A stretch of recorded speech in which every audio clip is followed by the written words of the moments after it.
तो आज मैं लेकर आई हूँ आपके लिए एक और नई कहानी जिसका नाम है भूतिया हवेली। तो चलिए शुरू करते हैं अपनी नई कहानी भूतिया हवेली का भाग 1। आज से करीब 300 वर्ष पहले 19वीं शताब्दी में अमेरिका के लॉस एंजल्स में एक बहुत सुंदर हवेली हुआ करती थी, जिसको लोग देखकर अपनी घोड़ा गाड़ी व साइकिल रोक कर निहारने लगते थे। इस हवेली में एक पादरी व 6 अन्य लोग रहते थे। पादरी के पूर्वज काफी धन संपदा वाले थे।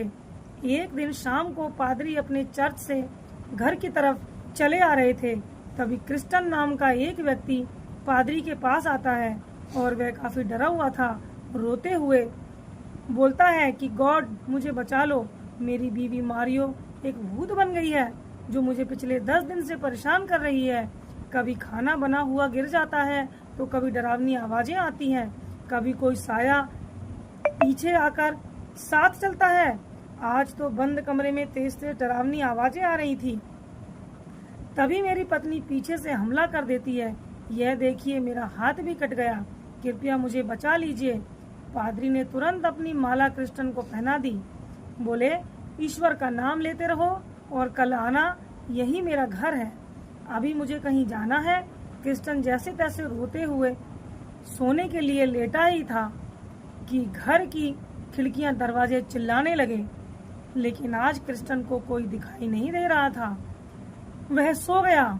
उधर पादरी की नींद नहीं आ रही थी। उनके परिवार में उनकी पत्नी, 3 लड़के और एक लड़की थी तथा बड़े लड़के रॉकी की पत्नी लारा थी जो काफी सुंदर थी। पादरी को बस एक दुख था कि उनका सबसे छोटा लड़का जो उनको छोड़कर चला गया था, इसका कुछ पता नहीं चल पा रहा था। चिंता में बैठे बैठे कुर्सी पर सो गए पादरी जी। 4 बजे ही थे कि उसके घर के बाहर बगीचे में क्रिस्टन आकर बैठ गया। लगभग 5 बजे ही थे कि पादरी बाहर आए तो क्रिस्टन को बैठे देख क्रिस्टन ने पूछा, क्या हुआ? क्रिस्टन से पूछा कि क्या हुआ इतनी सुबह? क्रिस्टन ने बताया कि कल सपने में मेरी बीवी मारियो आई थी, बोली तुमको मरना होगा, और मेरा बेड पलट गया, मुझे हाथ में चोट लग गई, यह देखिए, और तभी मैं यहाँ भाग आया जैसे तैसे। पादरी ने पूछा, ऐसा क्यों कर रही है तुम्हारी बीवी?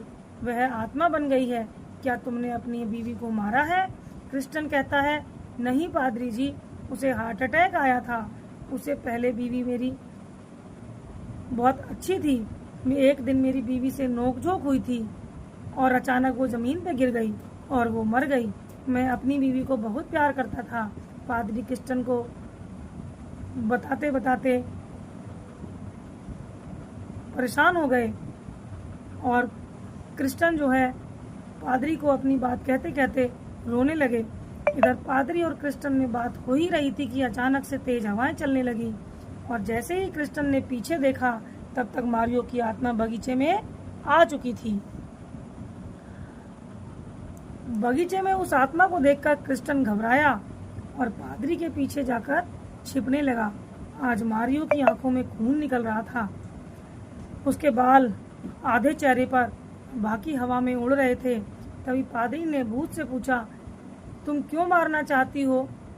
मैं तुम्हें मारने नहीं दूंगा। तब मारियो की आत्मा चिल्लाकर बोलती है, इसको मरने से कोई नहीं रोक सकता, तुम भी मर जाओगे पादरी।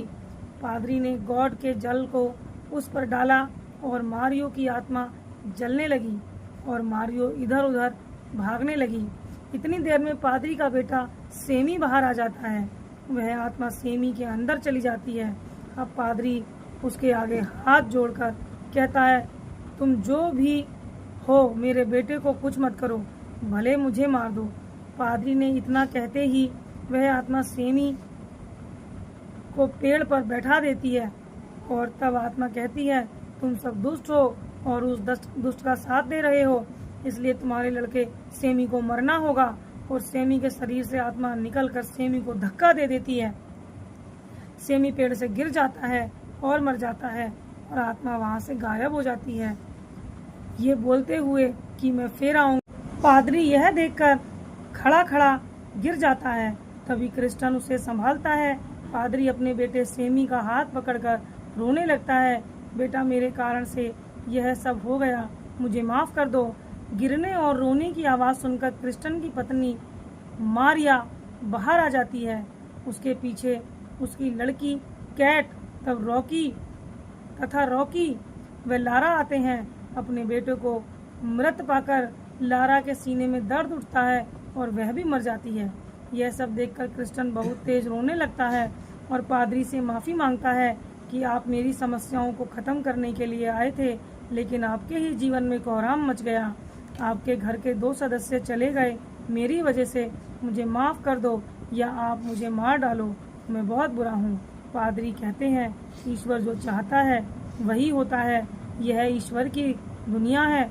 आंखों में आंसू लिए बोलते हैं और बोले जाते हैं और एक तरफ अपनी बीवी और दूसरी तरफ अपने बेटे को देखते रहते हैं। पादरी बेटे सेमी और पत्नी मारिया का अंतिम संस्कार करते हैं।